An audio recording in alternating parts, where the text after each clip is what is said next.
বাংলাদেশ সেনাবাহিনীকে ম্যাজিস্ট্রেসি ক্ষমতা দেয়া হয়েছে। এই ক্ষমতার আওতায় কি করতে পারবে সেনাবাহিনী? বিবিসি বাংলার প্রতিবেদন। আজ ও কাল চ্যানেলে স্বাগত। সেনাবাহিনীকে বিচারিক ক্ষমতা দিয়েছে বর্তমান অন্তর্বর্তীকালীন সরকার। এর ফলে নির্বাহী ম্যাজিস্ট্রেটের দায়িত্ব পাওয়া সেনা কর্মকর্তারা কোনো অপরাধ সংঘটিত হলে অপরাধীকে গ্রেপ্তার করতে পারবে।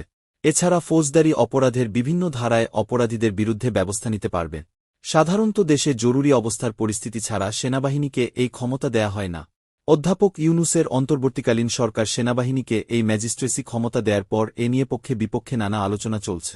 সাবেক সেনা কর্মকর্তা ও নিরাপত্তা বিশ্লেষক এমদাদুল ইসলাম বিবিসি বাংলাকে বলেন, এই বিচারিক ক্ষমতা পাওয়ার পর এখন কোনো ধরনের ব্যবস্থা নিতে সেনাবাহিনীকে প্রশাসনের মাঠ পর্যায়ের কর্মকর্তাদের জন্য অপেক্ষা করতে হবে না। নিরাপত্তা বিশ্লেষকরা বলছেন, শেখ হাসিনা সরকারের পতনের পর নতুন সরকার গঠন হলেও মাঠ পর্যায়ে এখন শৃঙ্খলা ফেরেনি। এই সংকট মোকাবিলায় সেনাবাহিনীর হাতে ম্যাজিস্ট্রেসি ক্ষমতা দিয়েছে অন্তর্বর্তীকালীন সরকার। এই নির্বাহী ম্যাজিস্ট্রেটের ক্ষমতা দিয়ে সেনাবাহিনী বাংলাদেশের ফৌজদারি কার্যবিধির ১৬টি ধারায় সেনা কর্মকর্তারা তাদের ম্যাজিস্ট্রেসি ক্ষমতা প্রয়োগ করতে পারবে। নির্বাহী ম্যাজিস্ট্রেটের দায়িত্ব পাওয়ায় এখন থেকে সেনা কর্মকর্তাদের সামনে কোনো অপরাধ হলে অপরাধীদের সরাসরি গ্রেফতার করতে পারবেন, দিতে পারবেন জামিন। বাংলাদেশের যে কোনো স্থানে গ্রেফতারি পরোয়ানা কার্যকর করতে পারবেন সেনা কর্মকর্তারা। গ্রেফতারি পরোয়ানা কার্যকর করতে পুলিশকে নির্দেশও দিতে পারবে তারা। বেআইনিভাবে আটক ব্যক্তিকে উদ্ধারের জন্য তল্লাশি করতে পারবে। নতুন অন্তর্বর্তী সরকার দায়িত্ব নেয়ার পর থেকেই বিভিন্ন দাবিতে রাস্তা আটকে মিছিল সমাবেশ করতে দেখা যাচ্ছে সরকারি বেসরকারি অনেক প্রতিষ্ঠানের কর্মীদের। এই প্রজ্ঞাপন অনুযায়ী এখন থেকে সেনা কর্মকর্তারা বেআইনি সমাবেশ ছত্রভঙ্গ করতে পারবে। একই সাথে এটি বন্ধে বেসামরিক বাহিনীকেও ব্যবহার করতে পারবে সেনাবাহিনী। এছাড়াও স্থানীয় উপদ্রব নিয়ন্ত্রণে বিভিন্ন আদেশ জারি করতে পারবে, আটক করতে পারবে সন্দেহভাজন ব্যক্তিকে। সাবেক পুলিশ মহাপরিদর্শক নুরুল হুদা বিবিসি বাংলাকে বলেন, কমিশন সেনা কর্মকর্তারা যখন চার্জ নিবে তখন তারা ম্যাজিস্ট্রেসি পাওয়ার অ্যাক্সেস করতে পারে।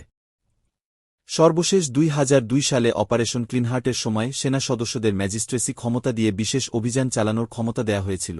বাংলাদেশে বিভিন্ন পরিস্থিতিতে প্রত্যক্ষ বা পরোক্ষভাবে সেনাবাহিনী দায়িত্ব পালন করেছে। বিভিন্ন কাজে মাঠ প্রশাসনকে সহায়তাও করেছে সেনাবাহিনী। ২০০৭ সালে 1-11-এর সময় দায়িত্ব পালন করেছিল ফখরুদ্দিন আহমেদের সেনা সমর্থিত তত্ত্বাবধায়ক সরকার। সেই সময় দেশে জরুরি অবস্থা জারি ছিল, ফলে আলাদা ঘোষণা দিয়ে সেনাবাহিনীকে ম্যাজিস্ট্রেসি ক্ষমতা দিতে হয়নি। তবে সেনা সদস্যরা গ্রেফতার, অভিযানের মতো কাজগুলো করেছেন। এছাড়া বাংলাদেশের বেশিরভাগ জাতীয় নির্বাচনেই সেনাবাহিনী দায়িত্ব পালন করে মাঠ পর্যায়ে। সে সময়ও সেনাবাহিনীকে বিচারিক ক্ষমতা দিতে ইসির কাছে দাবি জানায় বিভিন্ন রাজনৈতিক দলগুলো, কিন্তু কোনো নির্বাচন কমিশনই সেনাবাহিনীকে সেই ক্ষমতা দেয়নি। সাম্প্রতিক পরিস্থিতি সম্পর্কে আরও খবর পেতে চোখ রাখুন আমাদের চ্যানেলে। ভিডিওটি ভালো লাগলে লাইক দিন, শেয়ার করুন। ধন্যবাদ।